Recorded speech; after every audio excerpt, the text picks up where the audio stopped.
And we are officially live. Hello to all my BC WrestlePod nerds out there. And welcome to another rendition of NXTilosos, the sexiest NXT review show, post show out there. And yeah, we're here for another episode to review this past Tuesday's episode of NXT, specifically week 1 of NXT Revenge, which is like the specialty TV shows that are happening this week and next week. My name is Mikey. I am El Jefe of BC WrestlePod, and joined with me this evening is the Kilt Man. The Pleat Father is in the house. As always, I am here to support my bestie and my jefe. I'm going to touch on one quick thing before we get too deep into this. Revenge is kind of like what Backlash tried to be. So far, Revenge is better than Backlash, and I'll fight every single person right now. Well, Backlash hasn't happened yet, but Yeah, it did last year. oh, Backlash last year. Backlash is only for main roster. Wait, what the fuck am I thinking of then? I don't know. What kind of drugs are what kind of acid did you drop? Cause you straight tripping. First off, I don't do drugs. I drink heavily. Second, well, not heavily, but anyway. Secondly, Damn, what was the 2 weeks of NXT?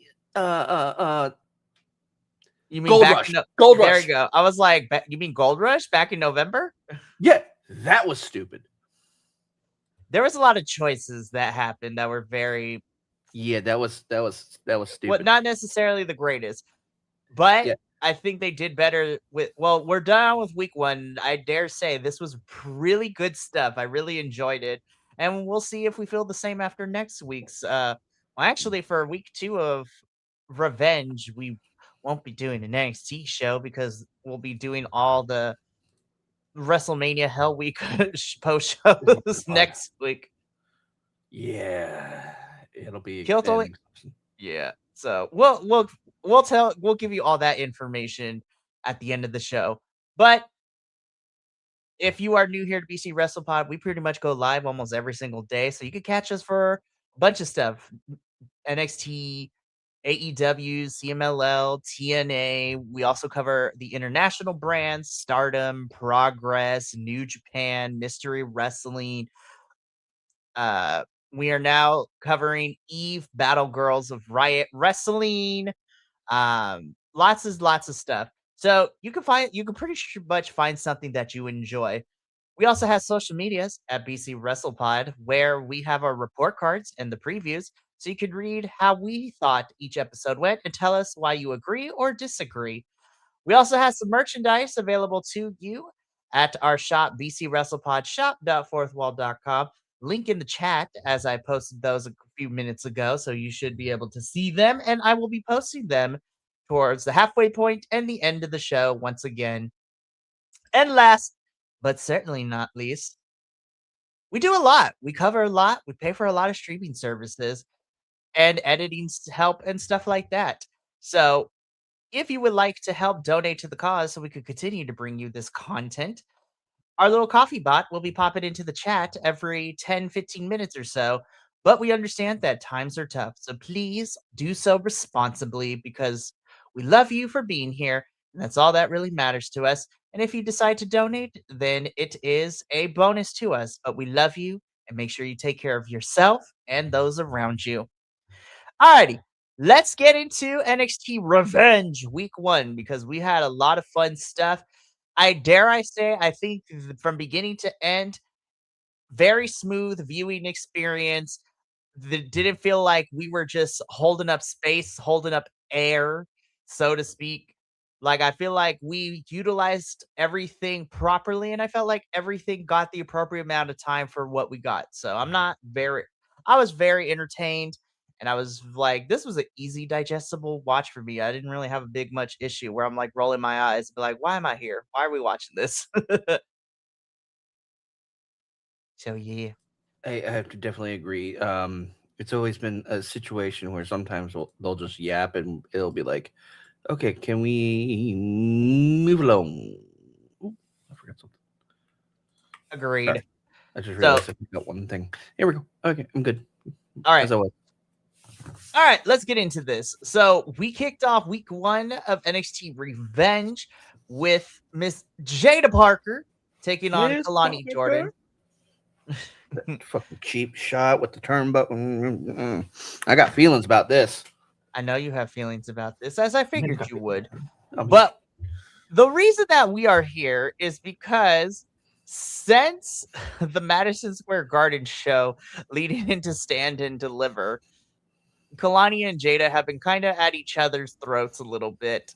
And even then, in the like leading into this match for the hype package, like Jada, Kalani Jordan talking all that mess on Instagram Live, and then Jada Parker literally following her out to the parking lot to go fight her was hilariously and well done. And so these two have kind of a bitter back and forth going on. And so that is why we have this match personally made. Now, as far as this match goes, I thought this was really fun. This is not the first time that we've seen Jada Parker and Kalani Jordan mix it up and fight each other.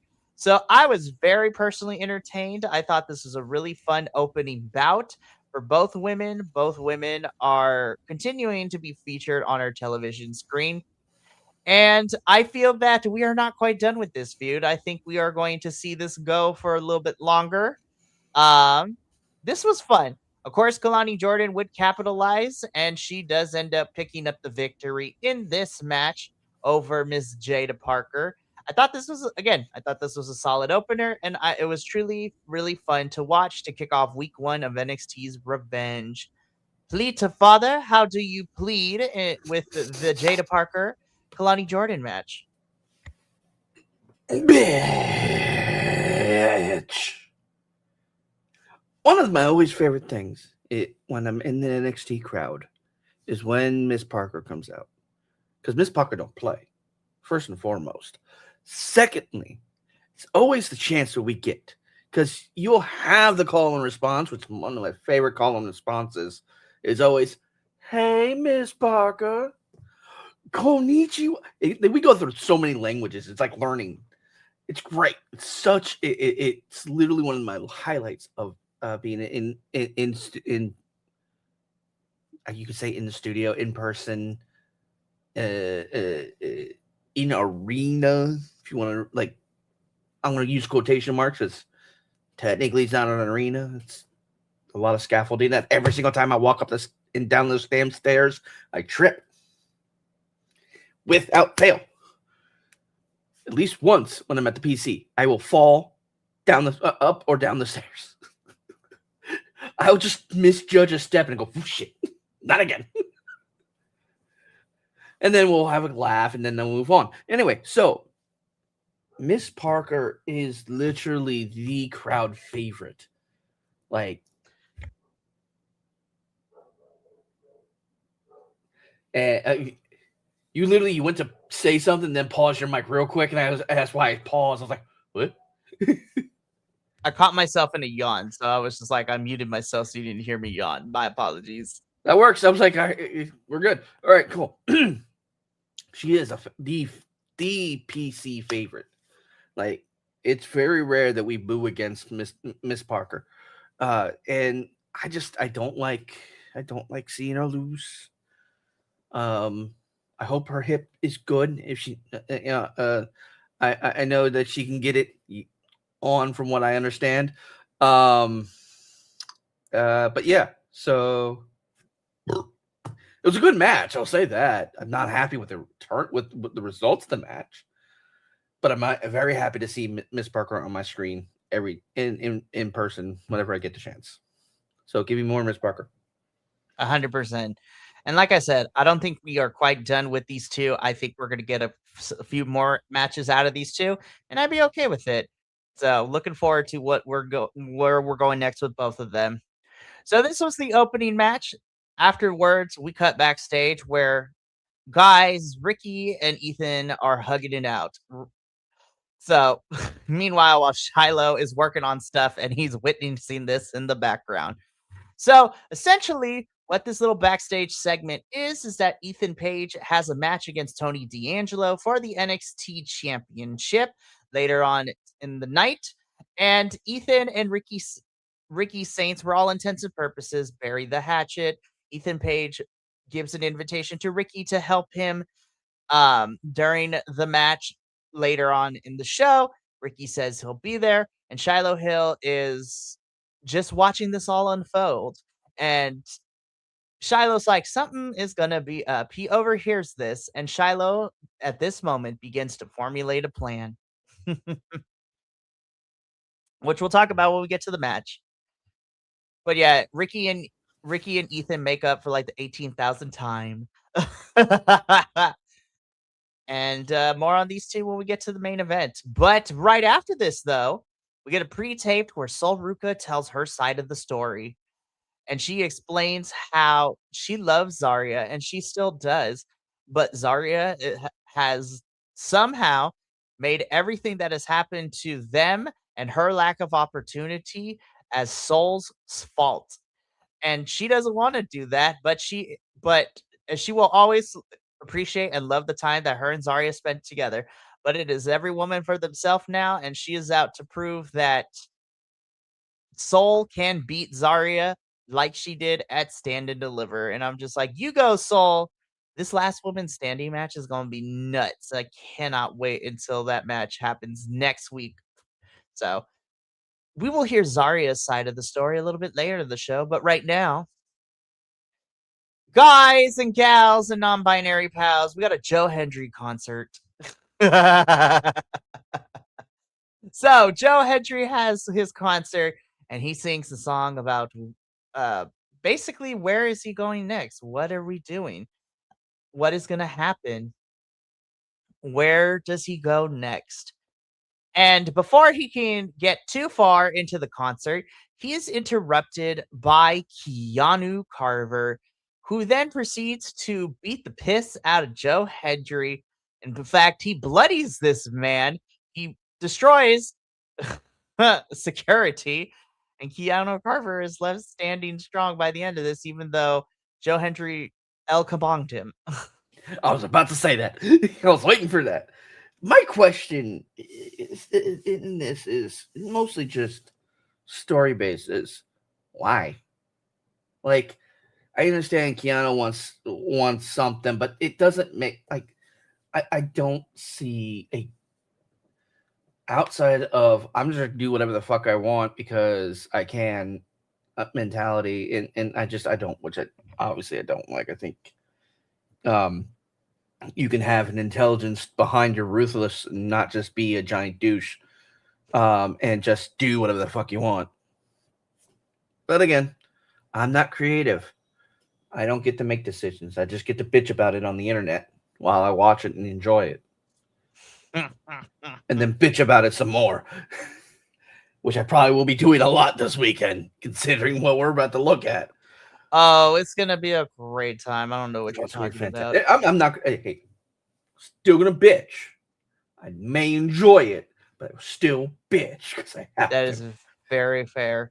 Because if I don't, hi, new friend. We're doing great.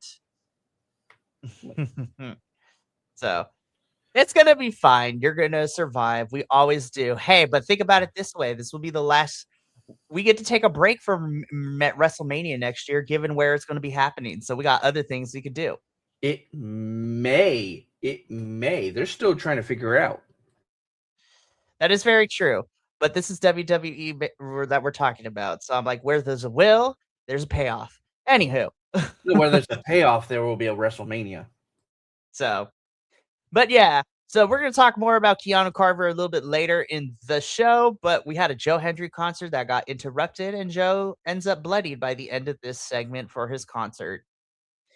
So after our Joe Hendry concert, we get a quick pre-taped from Tony D'Angelo talking about how he has had to change himself, and he has had to realign himself and basically do things a lot different, and he stands as our NXT champion, and tonight is going to be no different.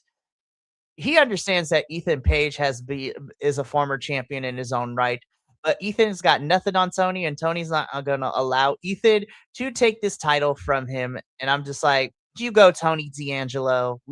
I was like, you go, you do your thing, you defend this title, which is exactly what he does later. Let me tell you, this little interaction made my little heart squee.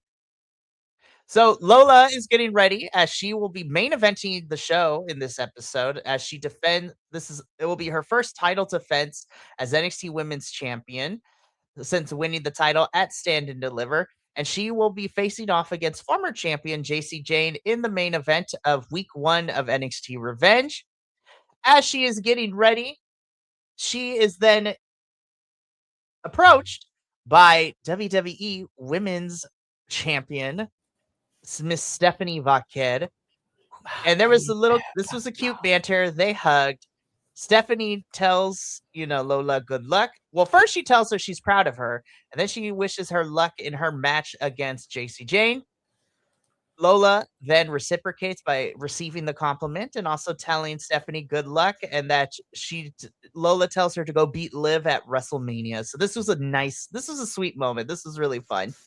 I like this moment. It made me giggle. It made me happy. And then there was a moment later, and I'm like, "Wait, why isn't she?" Never mind. I'm not gonna ask the stupid questions, because again, everything I hear is conjecture. It's rumor. I don't know everything, so we'll see. But anyway, yeah, this was great. I loved it. It was so much fun. I'm kind of upset that La Primera was in my area and I didn't know, and I was like, oh my god. I've been like, oh my god. I wouldn't have asked for his autograph, but I definitely would have been like, oh my god. Mm-hmm. Man, it is fantastic for sure. But yeah, so this was a nice moment of the two champions, the two Latina champions, kind of wishing each other luck. Both of them are going to.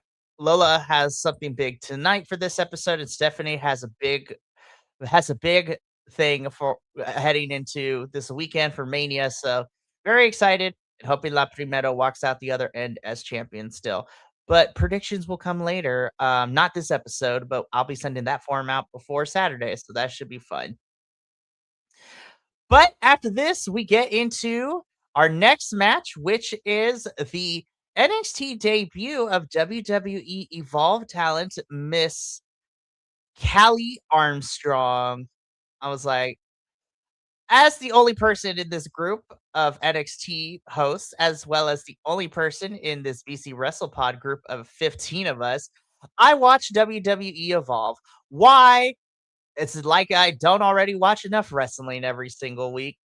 But Callie Armstrong is the first ever WWE Women's Evolve champion, going on a very dominant reign until losing the title to Miss Kendall Gray. But Callie Armstrong is great. And now she has made her official call up to NXT, and she is here to stay. And she basically had a showcase, what I call a showcase squash match against another signed talent for NXT and Evolve called Skylar Ray. Callie Armstrong is just bam. I'm like, damn. She's fast. She's powerful. She's going to hit you hard. I thought this was a really fun showcase for Callie. She wins this match. I think this was a really fun introduction for people who do not watch Evolve, and I'm excited to see where we take Callie because I think it's going to be some good stuff. I have to agree. This was a really good introduction to Callie, and a lot of good opportunity, good times here. It's funny is because you say, you're the only one that watches Evolve out of all of us, and that is true. But in my defense, if I tried, I could watch it in person. If I tried, there's a way to do it. It's. I'm gonna break a little bit of immersion. So at the PC, which is just a giant fucking L shape of warehouses, the studio the area that we see NXT filmed it is the main area. It's where it's the top part. It's if you ever see any of Shawn Michaels, actually his most recent TikTok where he's outside the PC, you go to the left of whatever he's shooting out front is where we do the matches. We go straight in there. Now, there's a warehouse right next to it. And then at the far end, there's another warehouse that they shoot Evolve in. Um, why they keep it separated, I'm not 100% sure. But hey, if I can get in, I'm going to get in. But anyway, it also requires me to actually drive to that side of. Fucking, that's the one thing I hate about my city. It's a. I lived. Okay, let me preface something. I lived in Atlanta for 5 years. Well, north of Atlanta, and I hated it. Someone once asked me, what's it like driving around Atlanta? I'm like, Atlanta is an hour away from Atlanta. And they didn't believe me until they got in my car and I was driving back to my house and like, wow, it's been an hour. We haven't gotten to your place yet. No, we're just now leaving Atlanta. We're about to hit Marietta. So they're like, what? I'm like, yeah, we're just about to hit Marietta. Oh, there's Marietta. There's Kennesaw. We're going to go off this way. Because I lived out in the boonies. But yeah, it was interesting to say the least. It's something. This match was actually really cool. I don't really know the other person as well. I think I've seen a few bits of Callie Armstrong prior to this. I didn't see her opponent much, if at all. And I think the only reason I know the bits that I've seen is stuff that's is the dark matches or the pre-recorded matches for Evolve or for LFG or something that I see in person at NXT. So this was really cool. This was a really good match, really physical. She shows her prowess really well, and I honestly I see good things. Probably Callie will more than likely go up the roster and probably go to main side within, I would say, 3 to 5 years. Based on just this alone, looking at all this, don't hold me to that because I'm terrible at it. Because freaking Ethan Page should have been on main roster last year when him and Chelsea Green were teaming together. And can you just move him? I'll save that. I'll save Ethan Page till later. But yeah, this was good. Yeah, so again, really fun showcase from Miss Callie.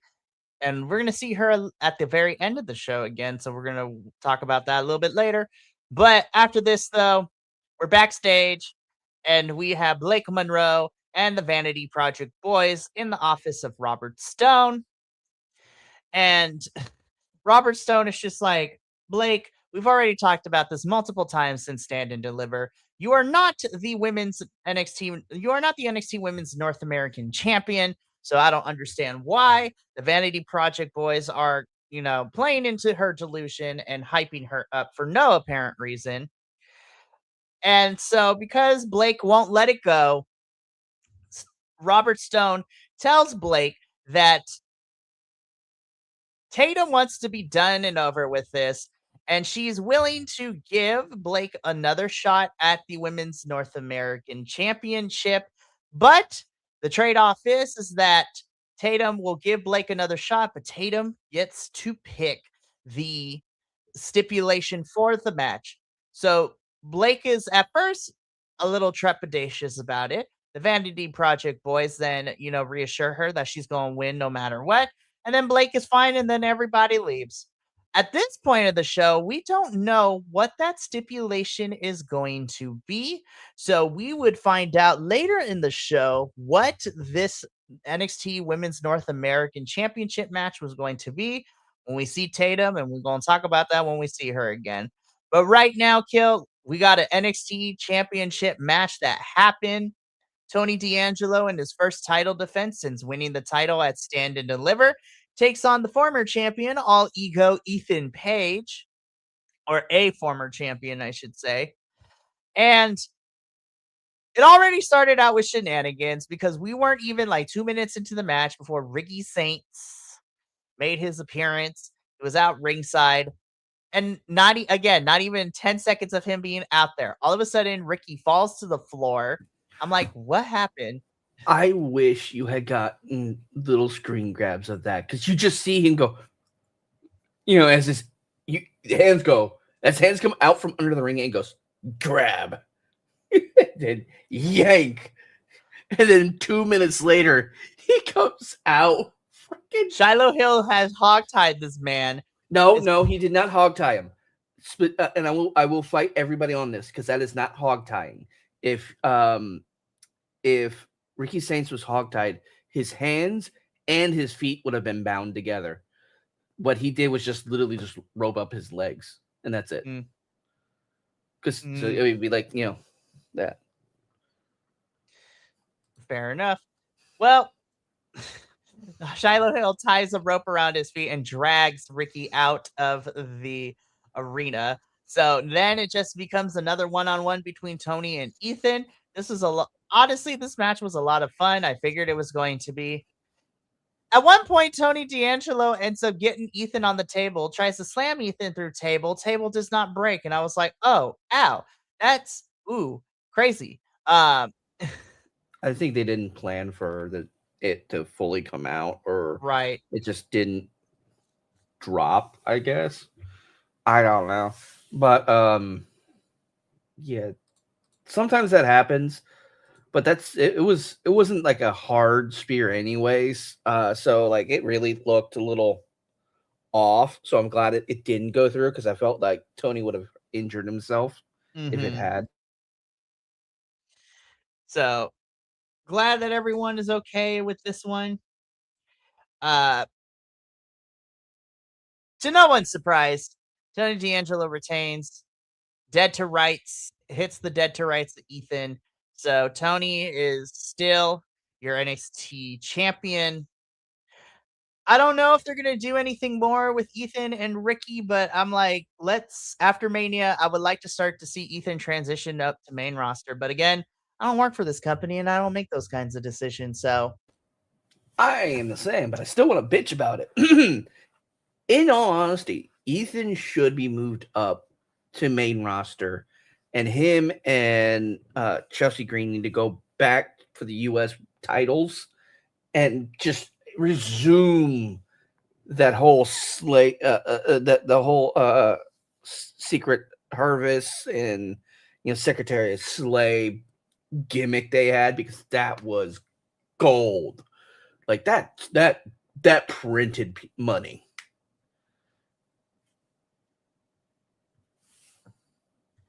yeah, it would be. But anyways, we'll see if Ethan sticks around or if he's going to be prepped to head over to the main roster. But we'll see how the next couple of weeks pan out. After our NXT Championship match, we go backstage where Ricky is upset that Shiloh tied him up and took him out of the arena. And Ricky finds Shiloh and tells him to not stick his nose in his business, which means that we're probably going to get a feud between Ricky and Shiloh, which I'm here for. Shiloh doesn't necessarily hear. He has a buzzsaw in his hands, asks Ricky to help him, which scares Ricky and the backstage official. And so then Shiloh goes back to working on his project. So I'm like, love you, Shiloh. We're going to see you in a little bit to talk about what you were working on with Tatum this whole entire episode. Promo time. So Miles Bourne gets into the ring. He talks about, his match against Johnny Gargano at Stand and Deliver. And then he talks about how he was thinking about celebrating with his favorite dessert, which I was just like, oh, you sly dog. And I'm very jealous of you. Yeah. I was just like, you and Stephanie are a cute couple. When he walked in, because when they did his walk-in video, to come in, it was after they did the Lola Vice, Stephanie Becker bit. And I'm like, you could have had them together. You could have monopolized on that potential couple. And I don't know. I think that might, again, that whole thing is rumor and conjecture, and I'm not 100% sure if that actually is or not, or what have you, or if there's still, I don't know. No one tells me. So yeah, I'm jealous of that too, because damn. for real. Anyways, though, so after that, though, because he was attacked by Dion Lennox at Stand and Deliver, he's going to be a fighting champion. And so before he gets any further, Dark State interrupts. Dion starts cutting a promo. Miles Bourne fires back at said promo, telling Dion that you got all of Dark State out here. I was just like, if you want this match, I'd be happy to give it to you. But if you and the Dark State boys come down to this ring and beat me up, you are not getting this match. So then Miles then drops this because Miles is playing mind games with Dark State. He tells Dion, it's like, Dion, as the leader of Dark State, you have to make a decision. Which then prompted one of my other personal favorites, Mr. Saquon Sugars, to respond, be like, nah, bro. We ain't doing that. They ain't no leader. I was just like, you got it all twisted up, bro. And it's just like, forget this. He's like, forget what you saying, Miles. We about to get in here. We about to square up. And then Dion's like, hold on. I was just like, which then Saquon was not happy with. Dion is like, what you doing, man? And Dion's like, listen, I'm trying to think about Darkseid's future, and that future is that title. And Saquon was like, oh, are you thinking about our future or you future? Bet. And then Saquon drops the mic, starts heading into the ring. Dion runs after Saquon. Miles drops Saquon and the other members of Dark State. So the James Cutler and Mr. Osiris over there grab Saquon. Dion Lennox is like arguing with everybody. And Miles is just standing there with holding the title up as he was watching Dark State fight amongst themselves. And I was just like, the cracks are showing, especially between Dion and Saquon. It is going to be very interesting, this breakup, because this is the breakup I was looking for and looking forward to. Not necessarily, the one that we got with, our lovely ladies of Sol Ruka and Zarya.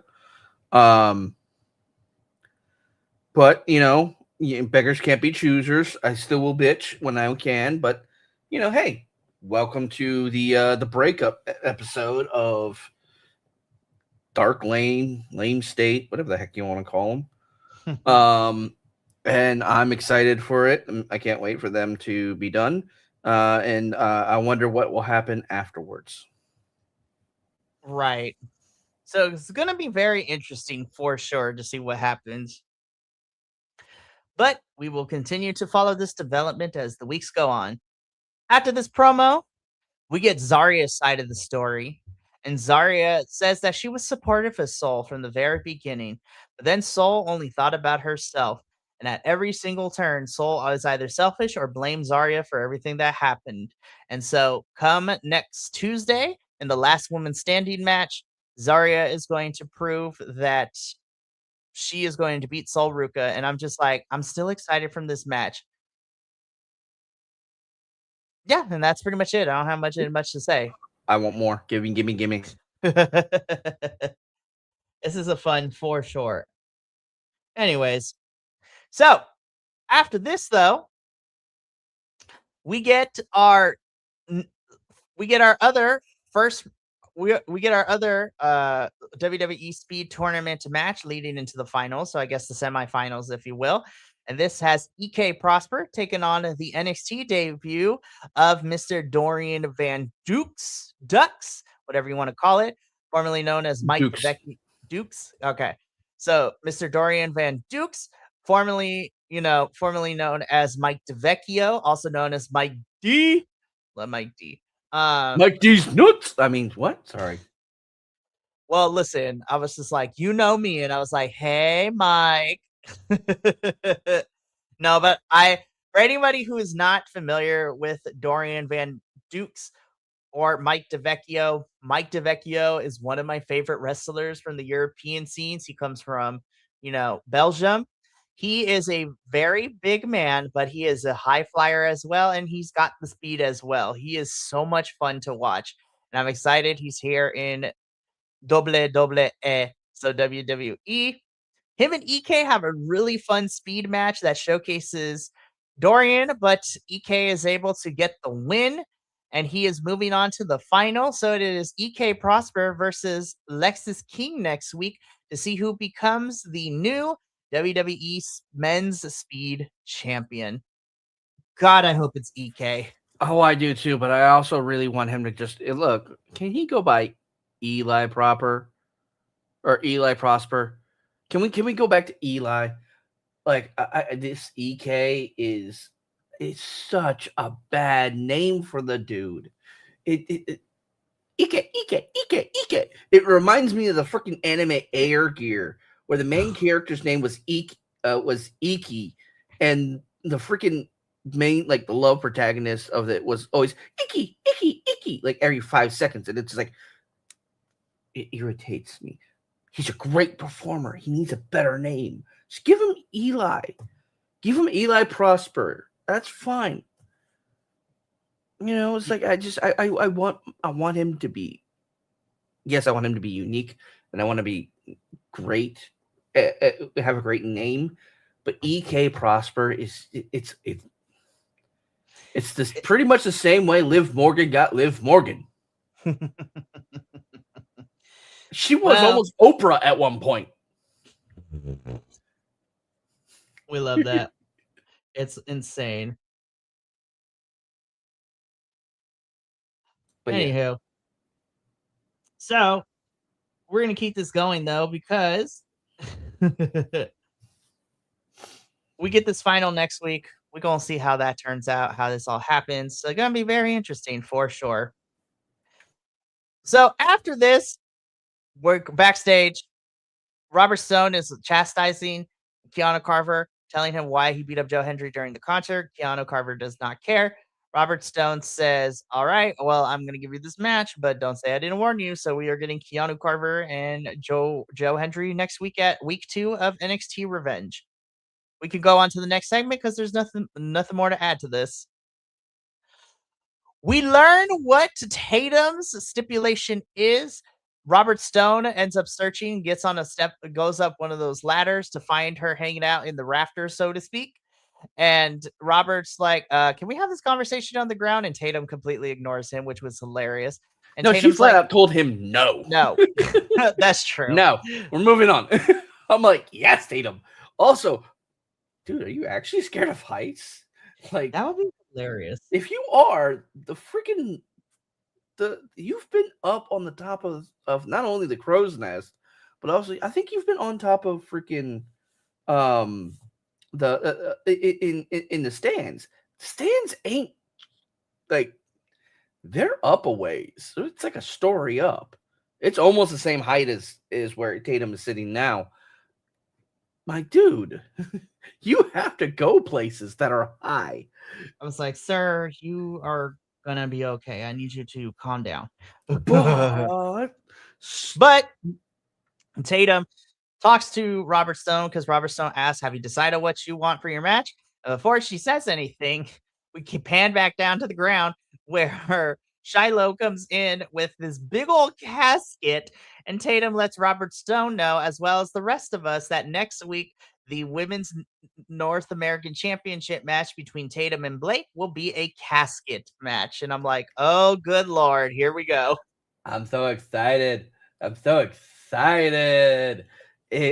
has been 4 years, almost 4 years since the last casket match in WWE. The last one was Apollo Crews versus and Grayson Waller. It was at Halloween Havoc, October 15th, 25th, one of the two, in 2022. I'm so excited. he probably made a bigger casket only because they probably lost some of the original caskets that they had. So they needed they needed something bigger because they couldn't remember the original dimensions. And, well, it's cool. It's going to be so cool. I'm so excited. This is definitely going to be a really fun match. Can't wait for it. But speaking of next week, we kind of get a rundown of what we are getting next week, which is also looking really, really fun. So, of course, as mentioned, we are getting Tatum and Blake for the Women's North American Championship in a casket match. We are getting Souls and Zarya in a last woman standing match. We are getting Miles Bourne versus Dion Lennox for the Men's North American Championship. Joe Hendry versus Keanu Carver. And we're also getting the finals of our Speed Championship, where it's EK Prosper versus Lexus King. Alrighty, so we're getting down to the wire. We are heading into the main event. So once again, if you want to explore our socials or our shop, links in the description of the chat that I just posted right now. Let's get into our main event. As mentioned earlier in the show, our main event for week 1 of NXT's Revenge is the NXT Women's World Championship, and it is Lola Vice in her first title defense against JC Jane. This match I thought was a lot of fun, and it definitely was a lot more back and forth than I thought it was going to be. There was a couple of times where I thought, JC could pick it back up again, some false finishes. Of course, you had Laney and Fallon get involved as outside interferences, and they would end up almost helping JC get this title back. But ultimately, it would be Lola Vice hitting a spinning backhand and falling onto JC to retain the championship. So your winner and still NXT Women's Champion, Miss Lola Vice. Um, the match, I thought it was really good, but it was really fun. This was a really fun main event. But also the one thing that I did get from this as well is that I think this is it. I think JC is going to be moving up post WrestleMania. I think this is it. I think this was her swan song, so to speak. I think she's getting moved up. I have to agree fully because she definitely is going to be she's ready. She's an amazing talent. She wrestles very, very well. I think she'll have a good rivalry with who's currently up on the main roster. You could probably throw her against Alexa Bliss. You could probably throw her against um, back against Jordan Grace, who I have not seen on my TV for a while, and that kind of concerns me. She's been out on injury for a little bit, but it's been reported that she's been ready. She's been cleared and she's ready to come back. Okay, cool. There's so many amazing, talented women on the main roster that you could throw JC at, and she'll just have a great match with, I think. And she definitely deserves to be moved up. So I think after we'll see that announcement at post WrestleMania. I 100% agree with you. So after the match, though, Lola is celebrating in the ring, and she is confronted by. Well, first we cut through. JC gets out of the way as Callie Armstrong destroys Laney and Fallon, and so Lola is confronted by Callie Armstrong, Kendall Gray, and up in the crow's nest is Izzy Dame. Then we get Zarya's entrance playing. So this is telling us that Lola is going to have a lot of challengers coming her way over the next few months. And love that they're all new people and it's going to be fun. But the show goes off the air with Lola confronting each of these challengers, as well as Zarya and Soul fighting. And that has been NXT Revenge Week 1. Yay, we did it. Again, I thought this was a really fun show to watch. This was an easy watch from beginning to end, and I'm looking forward to looking forward to watching NXT Revenge Week 2 to see what happens in all of that. Me too. It is going to be exciting. But that is going to be it for us here tonight. Before I go, though, I do want to give everyone some announcements. We are, everyone knows, WrestleMania is this weekend, and starting this Friday is when we officially begin WrestleMania Hell Week. So outside of our regular reviews leading into Friday, which is CMLL later tonight, and Mystery Wrestling 24 tomorrow. Everything kicks off Friday for Hell Week, as at 3 p.m., myself and Andrew will be here live to do a watch along for GCW's Bloodsport, which is then going to lead into later that evening for our TNA Rebellion post show, which is just going to be a lot of fun to do. Then on Saturday at 11 a.m. Pacific, you will have myself and a couple other folks doing a live watch along for Effie's Big Gay Brunch, which is I'm super excited about. So every wrestler is either an ally or part of the LGBTQIA2 plus community, which is going to be a lot of fun. Which then is going to lead into myself, Kilt, and maybe some friends of ours from other places. And Yay, friends! We'll be here doing a live watch along a Saturday, 3 p.m. Pacific, 6 p.m. Eastern of night one of WrestleMania, which then leads into Sunday with our watch along, not only for Joey Janela's Spring Break 10, but also night 2 of WrestleMania watch along. And then all next week, we have a special review schedule happening with WrestleMania and Stardom American Dream post shows on Monday, MDK Fight Club on Tuesday, the Gringo Locos, the World on Lucha, and CMLL on Wednesday, and Maple Leaf Pro Wrestling's Multiverse on Thursday. And so it's going to be a whole lot of fun. So make sure you check out our social medias for all those announcements and times and everything. But I hope you join us over the next couple of days, because it's a lot of work on our end, but it's a lot of fun to get to interact with everyone there. But that's going to be it for me and Kilt. So we got to get up on out of here. So thank you so much for tuning in.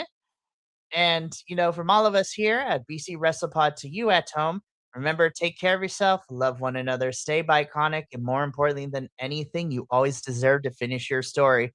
I'll see you later for CMLL in about an hour or so. But until then, sayonara, adios, and until next time, peace.